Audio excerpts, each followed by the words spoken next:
My name is Amelia. I'm 35 years old, and on the surface, I have it all. A thriving career in finance, a great apartment in Chicago, financial security. But underneath all that success, there's a lifelong ache. The quiet knowledge that in my parents' world, I've always been the runner-up to my younger sister, Chloe. The breaking point came on my 35th birthday. After they ditched my long-planned dinner for one of her last-minute whims, a switch finally flipped. I took the savings I'd been diligently accumulating and bought myself the one thing no one could take away, a beautiful country house, my own personal gift to me. When I posted the photos online, captioning them, "the best gift for myself," my parents called, their voices sharp with a demand that knocked the wind out of me, "You need to give this house to Chloe. But before I get into the whole story, I'd love to know where you're all listening from. Go ahead and hit that like button, and if you want to follow along on this wild ride of finding my voice, make sure to subscribe." I grew up on the outskirts of Chicago, in a home that anyone would label as comfortably middle class. My father was a CPA, my mother a high school principal. We never wanted for anything material, which only made the stark contrast in how they treated me versus Chloe, who is 3 years my junior, feel that much more deliberate and cruel. The pattern started so early it's woven into the fabric of my first memories. Even with a healthy family income, Chloe was showered with new outfits for every season, while I was handed her outgrown clothes or told that last year's wardrobe was perfectly fine. This was never about being frugal. It was about where they chose to invest their attention.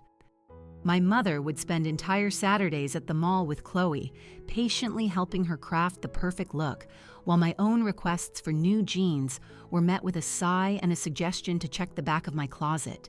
School functions became a stage for this painful drama. For my first ever piano recital in 4th grade, I remember peering out from the wings, scanning the audience for my parents, only to find their seats empty. The reason? Chloe had a case of the sniffles. Not a fever, not the flu, just a minor cold.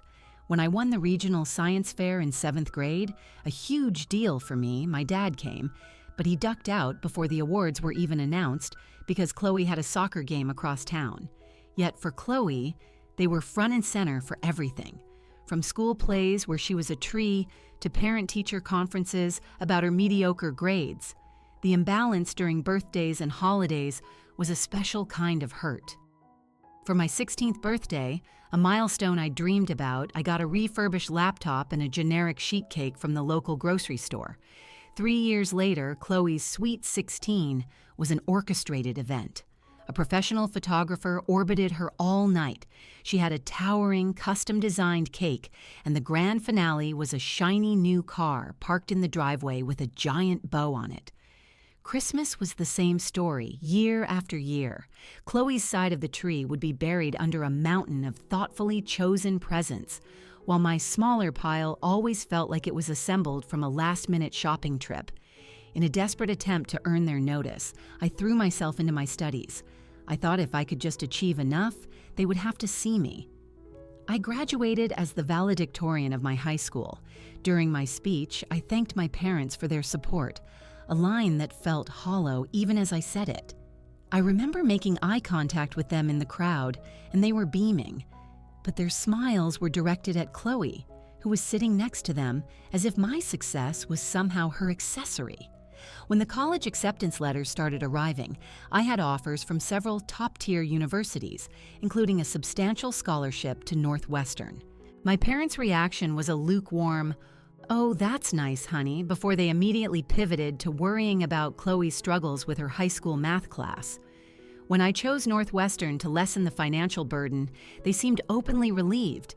Meanwhile, 2 years later, when Chloe set her sights on a small, exorbitant private arts college, they didn't blink. They paid for everything: tuition, room and board, and a generous monthly allowance. For my education, they had offered a token $1,000 a semester, telling me that a part-time job would build character. After graduating with high honors, I fought my way into a competitive entry-level job at a major financial firm in downtown Chicago.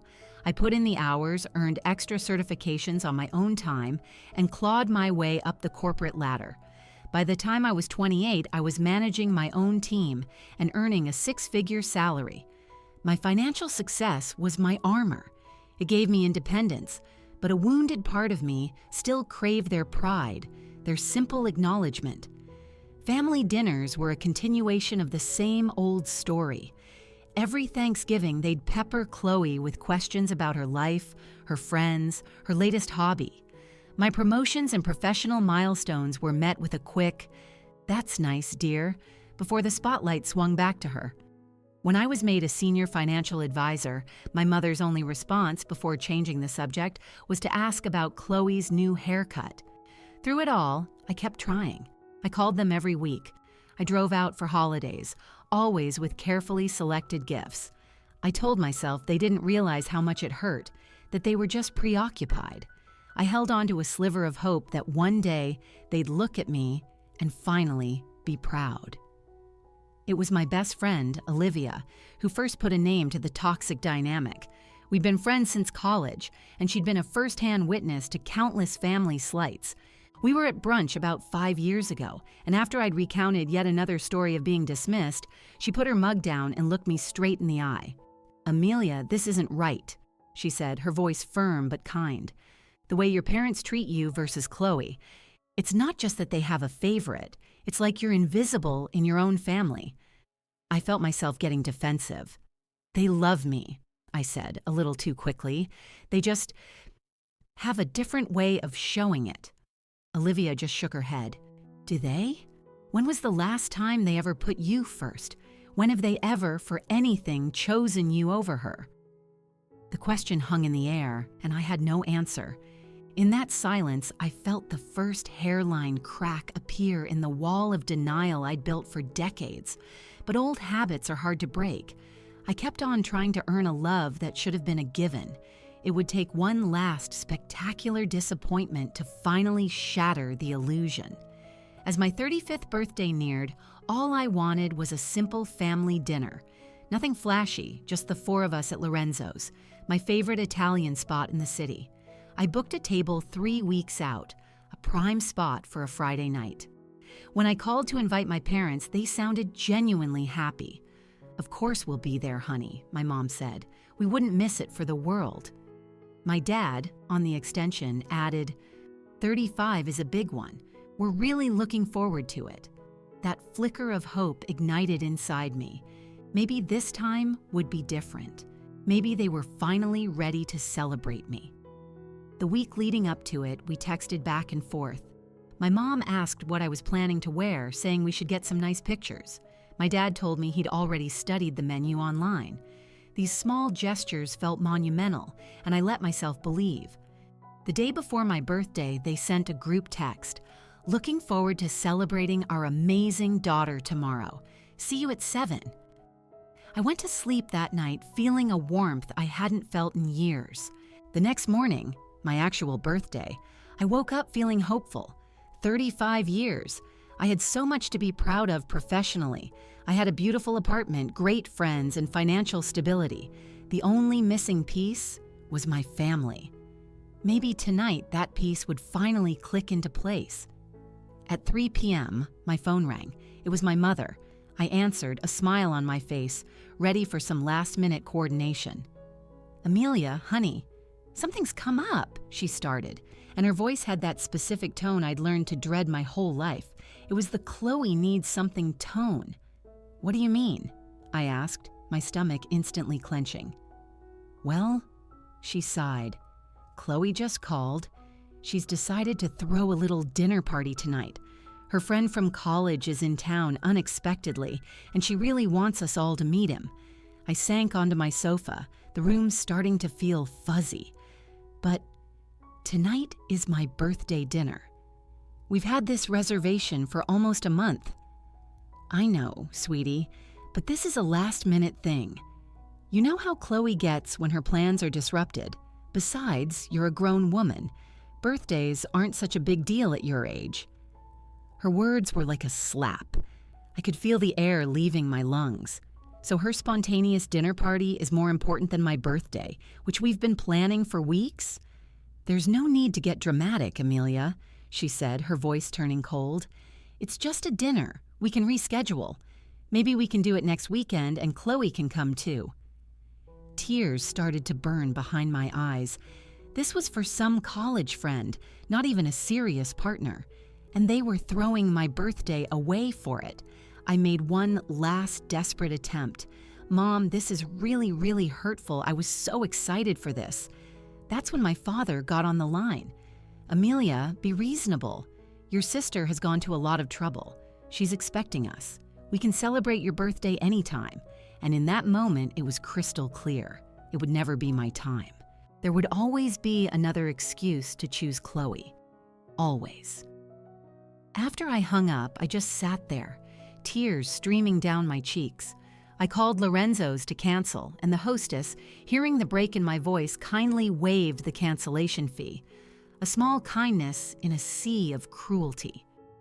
That night, I ate greasy takeout by myself, watching old movies to drown out the silence. Around 9:30, my phone lit up. It was my parents FaceTiming from Chloe's party. Laughter and loud music blared in the background. "Happy birthday, sweetie," my mom yelled over the noise. "We're having the best time." Chloe made her famous lasagna. I heard my sister's voice call out from off-screen, "Don't eat too much cake, Amelia. You're not getting any younger." More laughter. I ended the call, mumbling something about having plans with friends. Just another lie to paper over the cracks in our broken relationship. Sitting in the silence after they hung up, something hardened inside me. This dynamic would never, ever change unless I was the one to change it. For 35 years, I had quietly accepted being second best. It was time to accept that my turn would never come. I cried myself to sleep, utterly exhausted. But when I woke up, the grief had been replaced by a cold, hard resolve. If my own family wouldn't make my happiness a priority, then it was time I did it for myself. I had my standing weekly appointment with my therapist, Dr. Evans, the following Tuesday. As I recounted the whole birthday fiasco, she leaned forward, her expression serious. "Amelia," she said gently, "we've discussed setting healthier boundaries. What your parents did was not just insensitive, it's part of a deeply ingrained pattern. The question now isn't about them, it's about you. What are you going to do to take care of yourself?" That question echoed in my mind. What would it look like to put my own well-being first, to invest in myself with the same energy and resources my parents poured into Chloe? As a financial advisor, I spent my days guiding clients to make smart investments that would bring them security and joy. I'd been neglecting my own portfolio of happiness.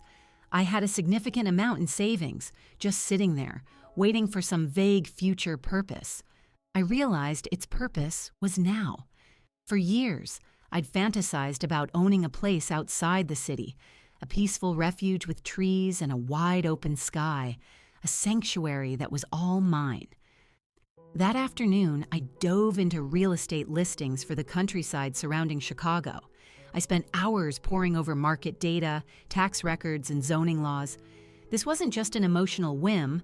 I was applying the same rigorous analysis I used for my clients. The next weekend, I started viewing properties. The first was a charming cottage that needed a complete gut job. The second was in a great location, but practically on top of its neighbors. The third was lovely, but in a high-risk flood zone. None of them felt like home. After a couple more weekends of letdowns, I was starting to lose hope. Then I found Stephanie, a realtor who specialized in rural properties. She didn't just show me listings, she listened. "I don't want to just sell you a house," she told me. "I want to find you a home, a place that feels like it's yours." A week later, she called, her voice buzzing with excitement. "I found it, Amelia. It just hit the market. We have to go see it. Now." The property was a 3-bedroom farmhouse on 5 acres of rolling land, about an hour's drive from the city. As we turned onto the long, tree-lined driveway, my heart started to pound. The house was classic white clapboard with black shutters, built in the 1920s but clearly loved. It had a sprawling front porch, perfect for morning coffee.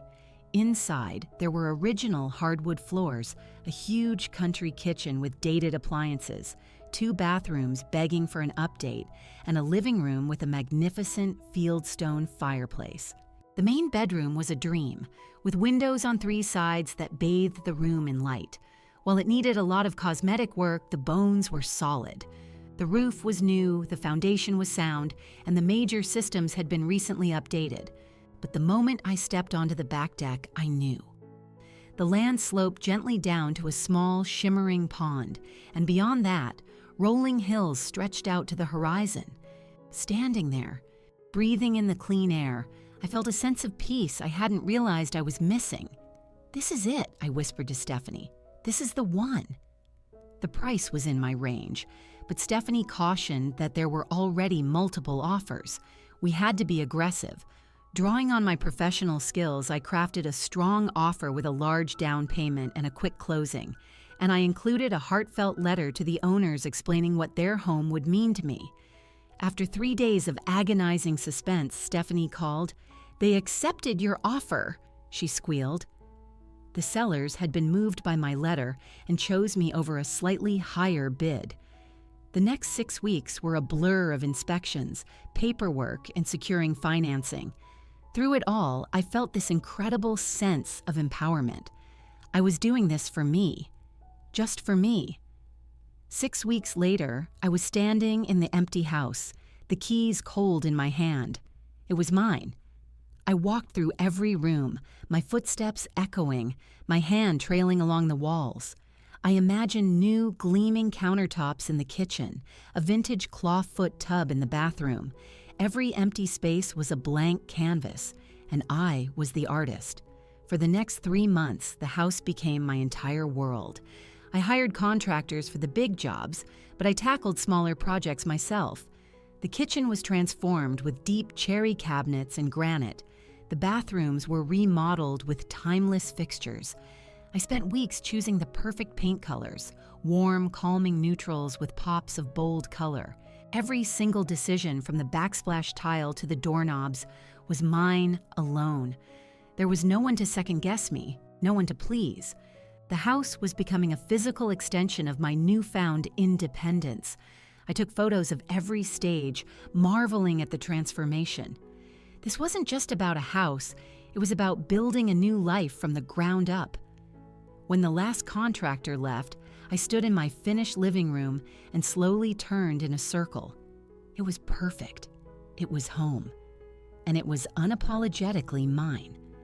For the first time, I had created something just for me, without asking for permission or approval. The feeling was intoxicating. To celebrate, I hired a professional photographer. The pictures were breathtaking, capturing the warmth and serenity of the space. I hesitated for a moment before posting them online. I'd kept the whole process private, telling only Olivia and a couple of other close friends. The old me, the one conditioned to stay small, was nervous. But the new me, the one who was learning to take up space, wanted to shout it from the rooftops. I chose a few of my favorite photos and posted them with a simple caption: "The best gift for myself. My country sanctuary is finally finished. So grateful for this journey." The likes and comments poured in. Friends and colleagues were full of congratulations. It felt validating to have this huge accomplishment seen and celebrated. Then my phone buzzed. It was a text from Chloe. "When did you buy a house? Why didn't you tell us?" Before I could even think of a reply, my phone was ringing. My mother. Her voice was laced with a strange mix of shock and accusation. "Amelia, what is this house we're seeing on Facebook? When did you do this? Why would you hide something so big from your family?" I took a steadying breath. "I bought it 4 months ago, Mom. It's about an hour outside the city. I've been renovating it." 4 months? And you never said a word? We're your parents, Amelia. We have a right to know these things. I chose my words with deliberate care. It was a personal decision, an investment in myself and my happiness. My dad got on the phone.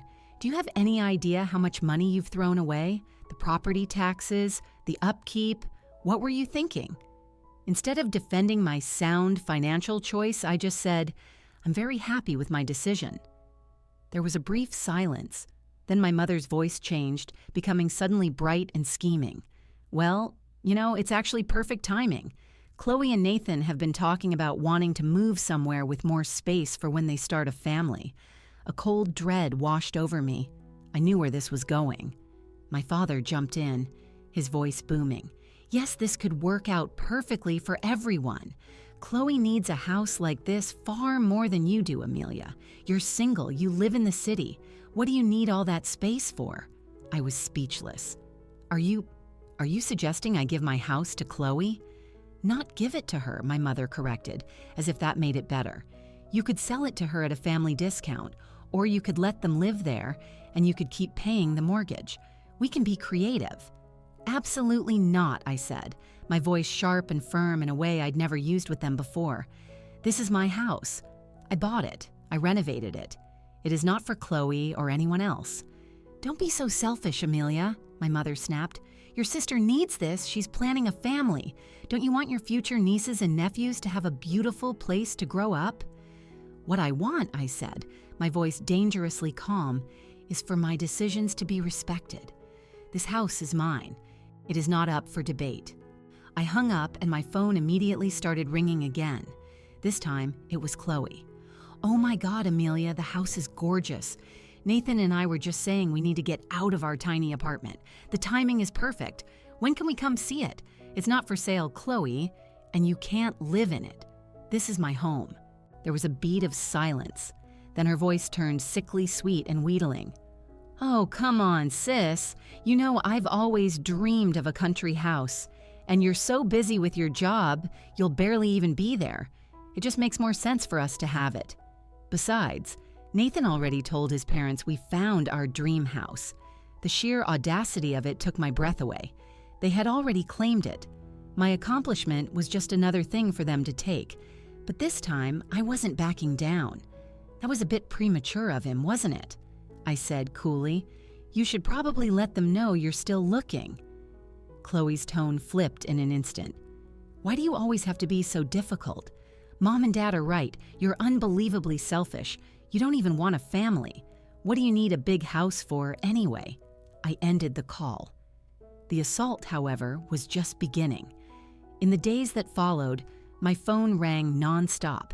Aunts, uncles, cousins I hadn't spoken to in years, all recruited to talk some sense into me. The message was always the same. Chloe needed it more. I should be generous. Family helps family. The following Sunday, I made the mistake of agreeing to a family dinner at my parents' house. I should have known it was a trap. Chloe and Nathan were there, along with my parents and my mother's sister, Aunt Carol.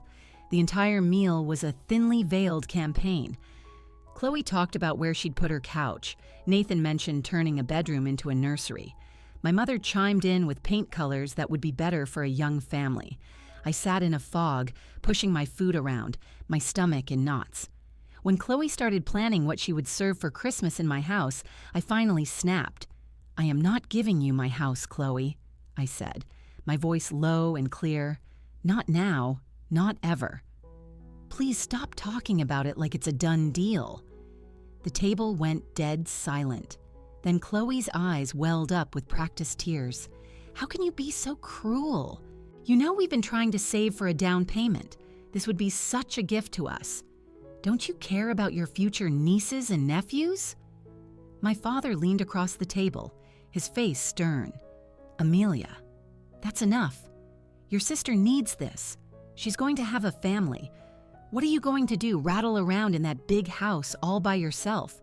Every old wound, every childhood slight, every dismissal ripped open at once. Once again, I was being asked to shrink myself for Chloe. Once again, her wants were more important than my reality. I placed my fork down and stood up. This house is mine. I bought it with my own money and I renovated it with my own vision. It is not available. I'm leaving now, and I don't want to be contacted about this again. As I walked to the door, my mother's voice followed me, sharp as a knife. If you walk out that door, don't expect anything from us. We won't have this kind of selfishness in our family." I left without another word. Her threat ricocheted in my mind all the way home. Would they really cut me out of their lives over this? And if they would, what did that say about their love in the first place? For a terrifying moment, I wondered if I was the one in the wrong. Was I being selfish? Should I just give in like I always had?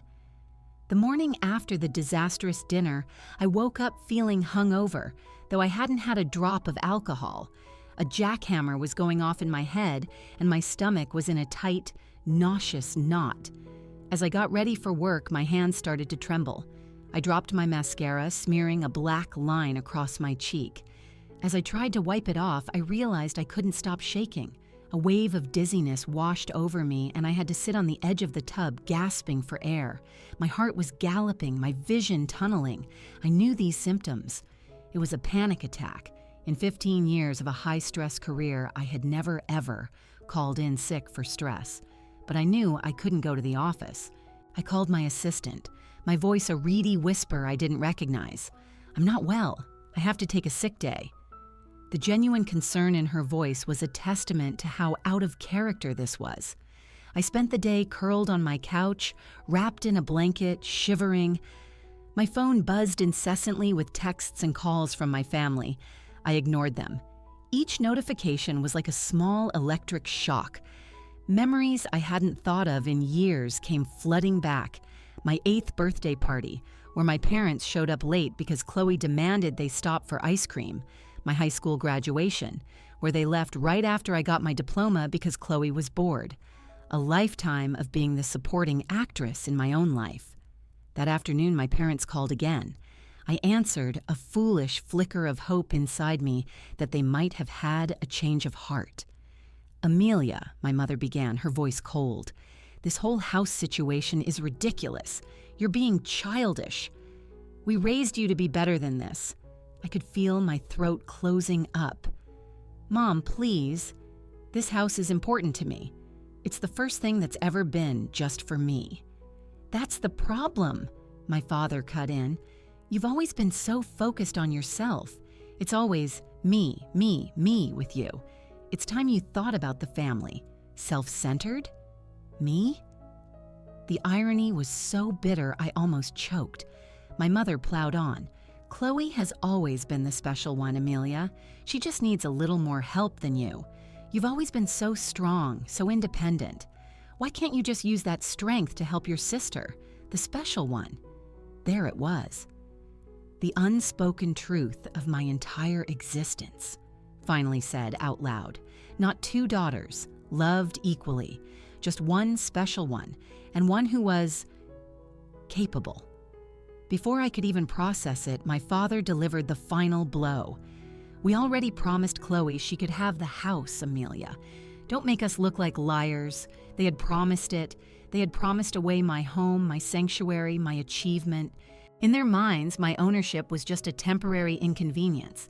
It was something to be reassigned based on their whims." "I have to go," I mumbled and hung up. I sat in a state of shock, their words ringing in my ears. They had admitted it. Chloe was special. I was not. An hour later, my doorbell buzzed. I looked through the peephole and saw Chloe. I almost didn't open it, but I did. She brushed past me without an invitation. "We need to talk about the house," she said, dropping her purse on my coffee table like she owned the place. "There's nothing to talk about," I said, my voice flat. "The house is mine." She spun around, her face a mask of disbelief. "Are you serious right now? After everything this family has given you?" A harsh, bitter laugh escaped me. "Given me? What exactly has this family given me, Chloe? Remind me." Her eyes narrowed. "Oh, don't start with the poor Amelia act. You've always been jealous of me. You've always loved playing the victim. I have spent my entire life stepping aside for you," I said, my voice dangerously quiet. "Every birthday, every holiday, every single accomplishment has been overshadowed by you." I never said a word. But this is where it stops. Chloe actually laughed. You think you're so perfect, don't you? Miss High-Powered Career Woman. Miss I did it all by myself. You know what? The only reason Mom and Dad even include you in things is because I insist on it. The cruelty of it was breathtaking. This was my sister, the person I was raised to protect and prioritize, telling me I was tolerated, not loved. If you don't give me this house, she continued, her voice turning to ice, I will make sure everyone in this family knows exactly how selfish and cruel you really are. No one will ever take your side, Amelia. No one. She snatched her purse and stalked to the door, pausing to deliver her final threat. You have until the end of the week to do the right thing. After she left, I stood frozen, her words echoing. Could she do it? Could she poison everyone against me? The calls I'd already received suggested she could. I spent the night in a torment of rage and grief. My entire identity was built on being the good, accommodating daughter. Who was I if I wasn't that person? As the sun came up, I sat on my balcony watching the city stir, and in the quiet morning light, a new clarity emerged. For 35 years, I had enabled a dynamic that was slowly erasing me. No more. This house wasn't just wood and nails. It was a declaration of my own worth. Giving it up would be admitting that Chloe's happiness mattered more than mine, and that was a lie I refused to live by anymore. The day after Chloe's ultimatum, I saw Dr. Evans. As I laid out the week's events, her expression grew more and more concerned. Amelia, she said, this has moved far beyond family favoritism. What they are doing, demanding your property, threatening disinheritance, coordinating a pressure campaign. This is emotional abuse. Hearing the words spoken so plainly was like a physical jolt. It was painful, but it was also liberating. So what do I do? I asked, my voice small. They're my family. I can't just cut them out. Boundaries aren't about cutting people off, she explained. They're about teaching people how you need to be treated. It means stating your decision clearly and refusing to negotiate it. We spent the hour crafting a plan. I would be clear and consistent. I would not get drawn into arguments. I would limit contact if the pressure didn't stop. And I would pour my energy into the healthy, supportive relationships in my life. The next day, I had lunch with Olivia. She was my rock. I am so unbelievably proud of you, she said, grabbing my hand across the table. This house is your line in the sand.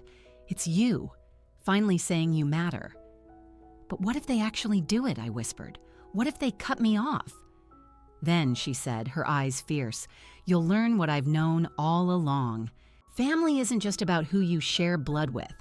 It's about who shows up, who respects you, and who celebrates you instead of trying to take what's yours. That weekend, I drove out to my house. I needed to reconnect with the physical space at the heart of all this turmoil. As I walked through the rooms, touching the countertops I'd chosen, looking out the windows I'd installed, I felt my resolve harden. This was mine. The house, the choices, the right to my own joy. Sunday evening, I sat at my refinished kitchen table and wrote an email to my parents and Chloe. I wrote and deleted it a dozen times, trying to be firm but not inflammatory. Mom, Dad, and Chloe. It read, I need to be perfectly clear about my house. I bought it with my own money and renovated it for myself. It is my home. It is not available for Chloe to live in or to buy. This decision is final and not open for discussion. Any further attempts to pressure me will force me to take a step back from our relationship until my boundary is respected. I love you, but I need to be treated like an adult who is capable of making her own decisions about her own life. Amelia? I hit send before I could overthink it and then turned off my phone. The next morning, it was full of missed calls and angry texts. I ignored them all and went to work, burying myself in my job. That night, my parents called. I let it ring 3 times, took a deep breath, and answered. Amelia, my mother began, her voice dripping with fury. We got your email. I cannot believe how stubborn you are being. It's not stubbornness, Mom. It's a decision, and it's final. If that's your attitude, my father cut in, then you need to live with the consequences. We won't have a daughter who turns her back on her sister. In the past, that threat would have shattered me. Now, a strange calm washed over me. I'm sorry you feel that way, I said evenly. I hope one day you'll understand. But my decision stands. When I hung up, I expected to feel grief. Instead, I felt light. The power they held over me for so long, the threat of withdrawing their love, had vanished. Because I finally understood that their love had always been conditional. And that's not really love at all. The next day, I got a call from an unlikely ally, Nathan, Chloe's husband. He sounded mortified. Amelia, I need you to know I never wanted your house. I told Chloe it was completely out of line to even ask. I'm so sorry for all of this. His words were a small, crucial validation. Thank you, Nathan, I said. I really appreciate that. He sighed. Look, Chloe's always gotten whatever she wanted. Her parents have never said no to her. I think that's why she can't handle this. But that's not your burden to carry. After that, the campaign shifted. Chloe started posting passive-aggressive memes about selfish family members. My mother called mutual acquaintances to express concern over my unstable behavior. It hurt, but I held my ground. When my Aunt Carol called to lecture me, I calmly explained my side. To my shock, she paused. You know, she said quietly, I always saw how differently your parents treated you girls. I should have said something. I'm sorry. It was a tiny crack of light. My father's brother, Uncle David, sent me a private message of support. A cousin I'd been close to as a kid reached out to have coffee, deliberately not mentioning the drama. They were small gestures, but they meant the world. As the weeks bled into months, I found that holding the line got easier. When my mom texted that Chloe was devastated, I just replied, I'm sorry she's upset. My decision is unchanged. I focused on my new life. I hosted friends at my house. I joined a gardening club. I adopted a golden retriever, Cooper, who became my shadow. I found new energy at work and was promoted to a senior leadership role. When Thanksgiving came, I declined my parents' terse invitation and hosted a Friendsgiving at my house. Olivia was there, along with Uncle David, Aunt Carol, and other friends who had become my real family. As we laughed around my dining table, I realized I had built my own tribe. Christmas brought another invitation with a hint that it was time to move on. I knew what that meant. They were done fighting, but they expected me to come back and pretend nothing had happened. I politely declined and sent gifts. I wasn't ready. Instead, I spent Christmas morning by my fireplace, Cooper snoozing at my feet, watching the snow fall. The ache for my family was still there, a dull throb, but it no longer defined me. I had built something better, self-respect. 6 months after the big blow-up, I was on my back deck watching the sunset. So much had changed. The chronic stress was gone. I was sleeping through the night. Friends said I looked 10 years younger. The house was my sanctuary, and I had just finished the last room, a library with a window seat overlooking the pond. On my 36th birthday, exactly 1 year after the canceled dinner, I threw a party at my house. Olivia and my chosen family were all there. In the middle of the celebration, my father called. I stepped away to answer. "Happy birthday, Amelia," he said, his voice hesitant. "Thanks, Dad," I replied, my heart guarded. He cleared his throat. "Listen, I've been doing a lot of thinking. The way we acted about the house. It wasn't right. It wasn't a full apology, but it was a start. I appreciate you saying that," I said. "We miss you, Amelia," he said softly. "I miss you too," I admitted, surprised by the truth in it. "But things have to be different." "I understand," he said. Can we get lunch next week? Just us?" I agreed. It was a small step. Our relationship is slowly, cautiously being rebuilt on new, more honest ground. My relationship with Chloe is still fragile. She and Nathan bought a condo in the suburbs, but the resentment lingers. I see her at the occasional family event, but I keep my distance. The biggest change, though, has been inside me. I learned that my worth isn't determined by anyone else's approval. The house was the catalyst, but the real renovation was internal. I learned that family isn't just blood. It's the people who show up, who celebrate your joy, who see you and love you for who you are. The last big gathering I had at the house was to mark 1 year since I'd bought it. Raising a glass, I looked at the faces of the people who had become my true north. This house is more than a house, I told them. It's a monument to my decision to finally choose myself. Thank you for being on that journey with me. Later that night, I stood on my porch, looking at the stars. The path hadn't been easy, but I wouldn't trade the peace I now felt for the suffocating harmony of my old life. My answer to my parents' demand had been a simple no, but the message behind it was so much bigger. I matter. My happiness matters. And that truth, once I finally embraced it, changed my entire world. Have you ever had to stand up to family expectations to protect something important to you? Share your story in the comments below. If this resonated with you, please hit the like button and subscribe to hear more stories about finding strength through difficult family dynamics. Thank you for joining me on this journey. And remember, sometimes the most powerful gift you can give yourself is permission to put your own happiness first. End of story.